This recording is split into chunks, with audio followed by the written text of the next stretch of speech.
Hello प्यारे बच्चों। इस वीडियो में हम आपकी क्लास 11 इंग्लिश हॉर्नबिल उसका चैप्टर नंबर 6 है, द ब्राउनिंग वर्जन। उसमें एक पोइम है, चाइल्डहुड, बचपन। बहुत ही प्यारी पोइम है। बचपन एक व्यक्ति के लिए सबसे अनमोल पल होते हैं। जब उसकी उम्र बड़ी हो जाती है तो उसे रह रह के अपना बचपन याद आता है। तो इस बचपन को खूब जियो बच्चों, प्यारे बच्चों, खूब प्रेम से, खूब मन से, जिससे इसकी यादें आपके जेहन में बहुत प्यार से संजो के रहें। तो कवि जो हैं वो कहते हैं कि मेरा बचपन कहाँ चला गया, मेरा बचपन मुझसे कब छिन गया, मुझे पता ही न चला। तो बहुत ही प्यारे शब्द हैं। हम इसका पहले एक्सप्लेनेशन देखेंगे, उसके बाद इसके क्वेश्चन आंसर देखेंगे।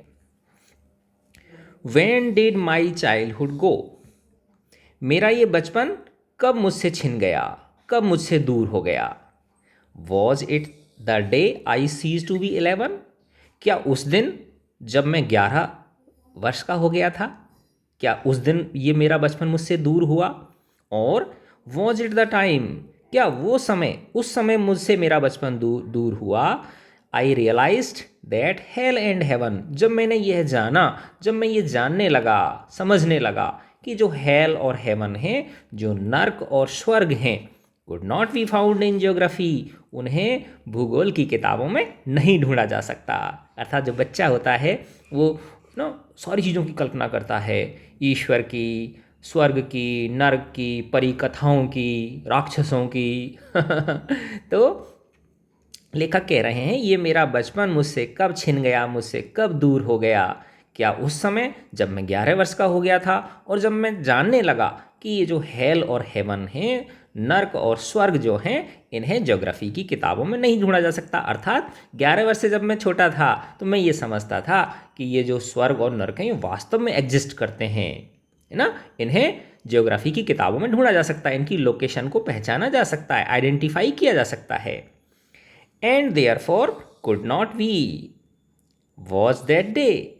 तो लेखक कह रहे हैं कि जब मैंने ये समझा कि हेल और हेवन को ज्योग्राफी की बुक्स में ढूंढा नहीं जा सकता, अतः वो एग्जिस्ट नहीं करते। And therefore could not be, अतः वो हो नहीं सकते, उनका कोई अस्तित्व नहीं है। वॉज दैट डे, क्या उस दिन मेरा बचपन मुझसे दूर हो गया। तो लेखक ये प्रश्न कर रहे हैं। अगला है when did my childhood go, मेरा बचपन फिर वापस से, मेरा बचपन मुझसे कब छिना। Was it the time I realised, क्या उस समय जब मैंने महसूस किया, जब मैंने जाना, दैट द अडल्ट, देखो कितनी बड़ी बात कही है बच्चों, जब मैंने जाना कि ये जो अडल्ट होते हैं, जो बड़े लोग होते हैं, वयस्क लोग जो होते हैं, all they seemed to be, they talked of love and preached of love. लेखक कह रहे हैं when did my childhood go, मेरा बचपन कब चला गया। वॉज इट द टाइम, कि जब मैंने ये जाना, क्या उस समय, that adult were not all they seem to be, कि जो अडल्ट हैं ये वैसे नहीं हैं जैसे दिखते हैं, यानी इनका दोहरा चरित्र है, दिखाने का कुछ और असल में कुछ और, अंदर कुछ बाहर कुछ। क्या उस समय, फिर देखो और स्पष्ट कर दिया लेखक ने, दे टॉक्ड ऑफ लव, कि ये जो बड़े लोग होते हैं, अडल्ट्स जो होते हैं, वयस्क लोग जो होते हैं, ये बातें तो बहुत बड़ी बड़ी करते हैं, बहुत प्यार जताते हैं। प्रीज्ड ऑफ लव, बातें खूब करते हैं, प्यार का खूब संदेश देते हैं, प्यार का खूब बखान करते हैं, बढ़ चढ़ के प्यार की व्याख्या करते हैं। But did not act so lovingly, लेकिन इतने प्यार से व्यवहार नहीं करते, एक्शन में उनके प्यार नहीं है। बोलने को तो बहुत प्यारी प्यारी बातें बोलेंगे, लेकिन जब करने की बारी आती है तो प्यार कहीं छिप जाता है। तो इस तरह से लेखक उनकी जो दोहरा चरित्र है ना, उनकी उस ये जो दिखावापन है उसका, उसकी ओर इंगित करते हैं। वॉज दैट डे, क्या उस दिन मेरा बचपन मुझसे दूर हो गया, जब मैंने जाना कि ये जो अडल्ट्स हैं ये दिखते कुछ और हैं और असल में होते कुछ और हैं। फिर लेखक कह रहे हैं when did my childhood go, मेरा बचपन मुझसे कब दूर हो गया। वॉज इट वेन, क्या उस समय, I found my mind was really mine, जब मैंने माना, जब मैंने जाना कि ये मेरा मस्तिष्क मेरा ही है, अर्थात अब मैं स्वार्थी हो गया हूँ, इसमें मेरे अलावा और किसी के ख्याल अब नहीं हैं, मैं अपना ही अपना सोचता हूँ, अन्य किसी के बारे में मैं नहीं सोचता। क्या उस दिन?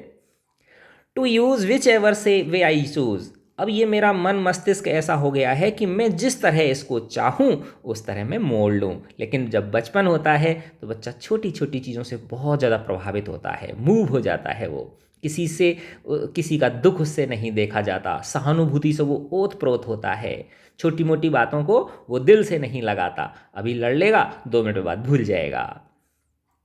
तो लेखक कह रहे हैं कि क्या मेरा बचपन मुझसे उस समय दूर हो गया जब मैंने पाया कि मेरा जो मन मस्तिष्क है वो मेरा ही है ना, इसको मैं जिस तरह तरह चाहूँ उस तरह मैं इसको यूज करूँ। Producing thoughts that were not those of other people, यानी अब मेरे मन मस्तिष्क में अन्य लोगों के बारे में विचार नहीं है, अब मैं स्वार्थी हो गया हूँ, मुझे बस मेरा ही मेरा सूझता है। But my own and mine alone, मेरा ये मन अब मेरा है, सिर्फ मेरा है। वॉज दैट डे, क्या उस दिन मेरा बचपन मुझसे छिन गया। तो देखो कितनी प्यार से लेखक जो जिंदगी की असलियत है उसको हमारे सामने रख रहे हैं। अब देखो इन 3 जो स्टेंजा हैं इनमें व्हेन, फिर इसमें व्हेन कब, कब है ना, यानी मेरा बचपन मुझसे कब छूट गया, कब मुझसे दूर हो गया।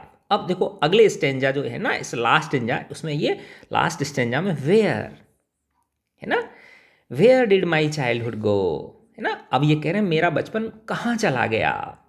अब वो इसका आंसर दे रहे हैं कि मेरा बचपन कहाँ चला गया। It went to some forgotten place, ये अब एक ऐसे स्थान पर चला गया है जिसे अब भुला दिया गया है। That is hidden in an infants face, जो अब एक जो कि कहाँ पे छिपा रहता है, एक छोटे से प्यारे से बच्चे के चेहरे पे छिपा रहता है, उसके चेहरे में छिपा रहता है। और दैट्स ऑल आई नो, बस यही मैं जानता हूँ। अर्थात मेरा जो बचपन है, जिस समय मैं 11 वर्ष का हुआ, जब मैं दुनियादारी समझने लगा, तो मेरा बचपन मुझसे दूर होके किसी छोटे से प्यारे से इन बच्चे की मुस्कान में जाके छिप गया। अर्थात मुझसे दूर हो गया, और वो किस में जाके छिप गया, किसी दूसरे छोटे बच्चे में छिप गया। जब वो 11 वर्ष का हो जाएगा तो उससे उसका बचपन छूट जाएगा। तो देखो बच्चों कितने प्यार से लेखक हमें समझाते हैं कि ये जो बच्चों की जो इनोसेंस होती है, कोमलता होती है, निर्मलता होती है, पावनता जो होती है, उसे हमें यथासंभव जितना हो सके हमसे उसे बचा के रखना चाहिए। बचपन कितना कोमल होता है, निर्मल होता है, ये उत्कृष्ट गुण हैं जो इंसान को इंसान बनाते हैं। अगर किसी व्यक्ति से बचपन के गुण छिन जाएं तो एक तरह से वो मानव मानव नहीं रहता। तो हमें वो सही दिशा दिखाते हैं। तो ये इस तरह से लेखक पहले जो 3 स्टांजा हैं उनमें कहते हैं कि मेरा बचपन मुझसे कब दूर हुआ, जब मैंने ये जाना कि ज्योग्राफी बुक्स में हेल और एवन को नहीं पहचाना जा सकता। दूसरा फिर कहते हैं वो कि क्या मेरा बचपन मुझसे तब दूर हुआ जब मैंने जाना कि ये जो वयस्क लोग होते हैं, जो अडल्ट्स होते हैं, ये दिखावे के कुछ और होते हैं और असलियत के कुछ और होते हैं। और क्या मेरा बचपन मुझसे तब हुआ जब मैं बस सिर्फ अपने ही अपने बारे में सोचने लगा। इसमें जो थॉट्स थे वो दूसरों के बारे में अब थॉट्स नहीं रहे, दूसरों को प्रेम करने के बारे में, दूसरों को हेल्प करने के बारे में अब मैं खुद स्वार्थी हो गया हूँ, बस मुझे अपना ही अपना दिखता है। क्या मेरा बचपन मुझसे तब दूर हो गया। फिर वो कहते हैं where did my childhood go, मेरा बचपन कहाँ चला गया। अब वो जगह बता रहे हैं कि मेरा बचपन मुझसे दूर होके कहाँ चला गया। तो वो कह रहे हैं कि ये मुझसे दूर होके एक दूसरे बच्चे में जाके छिप गया है ना। तो बहुत ही प्यारी पोएम थी ये। अब हम इसके क्वेश्चन आंसर्स देखेंगे। पोएम का नाम था चाइल्डहुड और ये लिखी है मार्कस नेटन। अब हम इसके क्वेश्चन आंसर्स देखते हैं। फर्स्ट क्वेश्चन है इसका, आइडेंटिफाई द स्टेंजा। आप इस स्टेंजा को आइडेंटिफाई कीजिए। That talks of each of the following, जो इनके बारे में बताता है, इंडिविजुअलिटी, रेशनलिज्म और हिपोक्रेसी। इंडिविजुअलिटी का मतलब क्या होता है, यानी जब व्यक्ति खुद ही खुद के बारे में सोचे, है ना। तो ये कौन से स्टेंजा में है बताओ, ये थर्ड स्टेंजा में है ना। तो इंडिविजुअलिटी के बारे में कौन सा स्टेंजा, थर्ड स्टेंजा। रेशनलिज्म, बुद्धिवाद, है ना, जब आदमी बुद्धि से काम लेता है, बुद्धि का मतलब एक्स्ट्रा समझदार हो जाता है, दूसरों के बारे में कुछ नहीं जानता, वो सोचने की कोशिश ही नहीं करता। तो ये कब दिखाई है, जब कह रहे हैं कि वो, जब लेखक ने ये जाना कि हेलन हेवन को ज्योग्राफी की बुक्स में नहीं ढूंढा जा सकता था। ये फर्स्ट स्टेंजा में आया है। फिर थर्ड है हिपोक्रेसी, सी, हिपोक्रेसी, है ना, पाखंड, है ना, दिखाने का कुछ और असलियत कुछ और। तो ये कौन से स्टेंजा में है, ये सेकंड स्टेंजा में, हिपोक्रेसी। ये जो अडल्ट लोग होते हैं, मुंह पे कुछ अंदर कुछ, तो ये कौन सा है, सेकंड स्टेंजा में, हिपोक्रेसी, है ना। हिपोक्रेसी किसको बोलते हैं, एक तरह से झूठा, पाखंड जिसको बोलते हैं हम, ठीक है। तो ये थर्ड स्टेंजा, फर्स्ट स्टेंजा और सेकंड स्टेंजा। क्वेश्चन नंबर 2 है, what according to the poem is involve in the process of growing up, है ना, कि जब हम बड़े होते हैं तो उसमें क्या क्या और होता है। तो देखो, जब हमारा बचपन, जब हम उम्र में बड़े होते हैं तो बचपन हमसे क्या हो जाता है, दूर हो जाता है। तो according to the poem the loss of child is involve. तो जब हम बड़े होते हैं तो हमसे हमारा चाइल्डहुड क्या हो जाता है, लॉस्ट हो जाता है इन the process of growing up. Adult जो लोग होते हैं वो अपेरेंटली शो हिपोक्रेसी, वो क्या दिखाते हैं, हिपोक्रेसी दिखाते हैं, है ना, पाखंड दिखाते हैं, यानी बनावटी हो जाते हैं, वो डबल स्टैंडर्ड्स दिखाते हैं, दोहरा चरित्र हो जाता है उनका। और एक व्यक्ति को सब सच में ग्रोन अप तब माना जाता है जब वो लॉजिकल हो जाए और रेशनल हो जाए, लेकिन साथ में वो अपनी इनोसेंस को नहीं खोए, without losing his or her innocence. But it is hard to practise than preach. लेकिन कहना आसान है, इसे अमल में लाना सच में बहुत मुश्किल है। लेकिन आदमी चाहे तो अपनी इनोसेंस को जीवन पर्यंत तक बना के रख सकता है। थर्ड क्वेश्चन है, what is the poet's feeling towards childhood. Childhood के बारे में लेखक की क्या फीलिंग्स हैं। The poet regard childhood as an important stage in the process of growing up, कि ये ग्रोइंग अप की एक बहुत इंपॉर्टेंट स्टेज है। Childhood is a period of make believe, यानी बच्चा पता नहीं किस किस चीज़ में विश्वास करता है और दिल से मानता है वो उसको।